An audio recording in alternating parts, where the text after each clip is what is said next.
ഇപ്പോഴത്തെ ഒരമ്മ തൻ്റെ മകനെ വളർത്താനായിട്ട് കഷ്ടപ്പെട്ട് പല വീടുകളിലും മെയ്ഡായിട്ട് പണി ചെയ്ത് ആ കിട്ടുന്ന കാശ് സ്വരൂപിച്ച് വെച്ചാണ് മോനെ വളർത്തിക്കൊണ്ട് വരുന്നത്. ഒരു ദിവസം മോൻ വന്ന് അമ്മയോട് പറയാണ്, അമ്മ എനിക്ക് ഈ ഫോൺ വേണം, ഇച്ചിരി കോസ്റ്റ്ലിയാന്ന് പറഞ്ഞു. അപ്പം അമ്മ എന്ത് ചെയ്തു, ഈ കിട്ടുന്ന കാശ് കുറേശ്ശെ വീട്ടിലേക്കുള്ള ആവശ്യങ്ങൾ കഴിഞ്ഞ് ബാക്കിയെല്ലാം ഇങ്ങനെ സമ്പാദിച്ച് വെക്കാൻ തുടങ്ങി.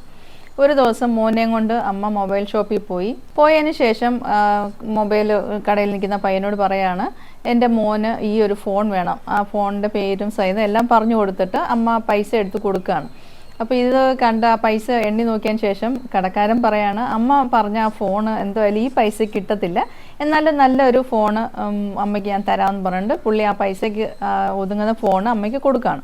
അമ്മ സന്തോഷത്തോടെ ആ ഫോണ് മോനെ ഏൽപ്പിക്കുമ്പോൾ മോൻ അത് കണ്ടതിന് ശേഷം, മോൻ ഉദ്ദേശിച്ച ഫോണല്ല, ആ നിമിഷം തന്നെ മോൻ ആ ഫോൺ അമ്മയുടെ കയ്യിൽ നിന്ന് വാങ്ങിച്ച് ഷോപ്പിൽ തന്നെ തറയിലെറിഞ്ഞ് പൊട്ടിക്കുകയാണ്. ഇത് കണ്ട് അമ്മയ്ക്ക് ഭയങ്കര വിഷമം. കാരണം ഇത്രയും കഷ്ടപ്പെട്ട് ഞാൻ സമ്പാദിച്ച പൈസ അത് ഞാൻ എൻ്റെ മോന് വേണ്ടി മൊബൈൽ അവന് വേണമെന്ന് പറഞ്ഞ് മൊബൈൽ വാങ്ങിക്കാനായിട്ട് കൊടുത്തിട്ടും മോൻ അതിനൊരു വാല്യൂ കൊടുത്തില്ലല്ലോ. ഇത് കണ്ടോണ്ട് ഇന്ന കടക്കാരൻ എന്ത് ചെയ്തു, മൊബൈൽ ഷോപ്പിലെ ആ ഓണർ ആ പുള്ളി വന്നേച്ച് മോനോട് പറഞ്ഞു, നീ കാണിച്ചത് ശരിയാണോ എന്ന് ചോദിച്ചു. അപ്പോൾ അവന് ഇഷ്ടമല്ലാത്ത ഫോണാണ് അമ്മ വാങ്ങിച്ചതെന്ന് അവനവിടെ ആർഗ്യൂ ചെയ്യാനായിട്ട് തുടങ്ങി. അന്നേരം അദ്ദേഹം സന്തോഷത്തോടെ പറഞ്ഞു, ഒരു കാര്യം ചെയ്യാം, നീ ഒരു കാര്യം ചെയ്യും, നീ എൻ്റെ കടയിൽ പണി ചെയ്യും, അപ്പോൾ നിനക്ക് ഞാൻ പൈസ തരാം, ആ പൈസ കൊണ്ട് നിനക്ക് നിന്റെ ഇഷ്ടമുള്ള ഫോൺ വാങ്ങിക്കാമെന്ന് പറഞ്ഞു. അപ്പോൾ അവൻ ഓക്കെ പറഞ്ഞു. അന്ന് അവൻ അവിടെ പണി ചെയ്തേച്ച് പറഞ്ഞു, ഇന്ന് ഞാൻ പണി ചെയ്തു, എനിക്ക് എൻ്റെ കൂലി തരണം. ഇപ്പോൾ പുള്ളി പൈസ എടുത്ത് കൊടുക്കുകയാണ് ചെയ്യുന്നത്. അപ്പോൾ പുള്ളി പൈസ വാങ്ങിച്ചതിന് ശേഷം അവൻ പറഞ്ഞു, ഈ പൈസ കൊണ്ട് എന്തായാലും എനിക്ക് ഫോൺ വാങ്ങിക്കാനായിട്ട് സാധിക്കുന്നതല്ല. അപ്പം പുള്ളി പറഞ്ഞു, ഒരു കാര്യം ചെയ്യും, നീ ഒരു 6 മാസം എൻ്റെ കടയിൽ നീ പണി ചെയ്യും, അപ്പം നിനക്ക് മൊബൈൽ വാങ്ങിക്കാനുള്ള കാശും ആവും, നിനക്ക് ഇഷ്ടമുള്ള മൊബൈൽ വാങ്ങിക്കുകയും ചെയ്യാമെന്ന് പറഞ്ഞു. ഞാൻ ഓക്കെ പറഞ്ഞു. അവൻ ഈ 6 മാസം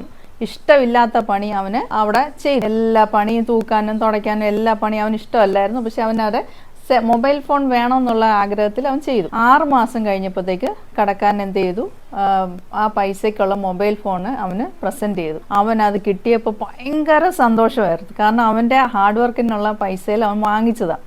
അവനത് തുറക്കുന്നതിന് മുമ്പേ ഷോപ്പുകാരൻ എന്ത് ചെയ്തു, അതെടുത്ത് തറയിലെറിഞ്ഞ് പൊട്ടിച്ചു കഴിഞ്ഞപ്പോഴത്തേക്ക് ആ ചെറുക്കന് ഭയങ്കര ദേഷ്യവും വിഷമവും. എന്താണ് നിങ്ങൾ ഈ കാണിച്ചതെന്ന് ചോദിച്ചു. അപ്പോൾ ചോദിച്ചു, നിനക്ക് വിഷമം തോന്നിയ അതേ വിഷമം നിൻ്റെ അമ്മയ്ക്ക് അന്ന് നീ ഫോൺ എറിഞ്ഞപ്പോൾ തോന്നിയിട്ടില്ലേ? അപ്പം നിനക്കും ആ ഒരു ഫീൽ കൊണ്ടുവരാൻ വേണ്ടിയാണ് ഞാനിത് ഇങ്ങനെ ചെയ്തത്. പക്ഷേ ഇത് ഒറിജിനൽ ഫോണല്ല, ഇത് ഡമ്മി ഫോണാണ്, ഞാൻ നിനക്ക് ഒറിജിനൽ ഫോൺ തരാമെന്ന് പറഞ്ഞാൽ ആ മനുഷ്യൻ അവന് ഒരു നല്ല ഫോൺ അവന് കൊടുക്കുകയാണ് ചെയ്യുന്നത്. പലപ്പോഴും നമ്മളുടെ ബുദ്ധിമുട്ടുകളും പ്രയാസങ്ങളും അറിയാതെ നമ്മൾ പലപ്പോഴും നമ്മുടെ മക്കൾക്ക് അതെല്ലാം മാറ്റി വെച്ചിട്ട് നമ്മൾ പല കാര്യങ്ങൾ സാധിച്ചു കൊടുക്കാറുണ്ട്. കുഞ്ഞുങ്ങൾക്ക് വേണ്ടാത്തതും വേണ്ടിയ എല്ലാം നമ്മൾ സാധിച്ചു. എപ്പോഴും നമ്മുടെ വീട്ടിലെ ബുദ്ധിമുട്ടുകളും പ്രയാസങ്ങളും അറിഞ്ഞ് മക്കളെ വളർത്താനാണ് നമ്മൾ ഓരോ പേരൻസും നോക്കേണ്ടത്.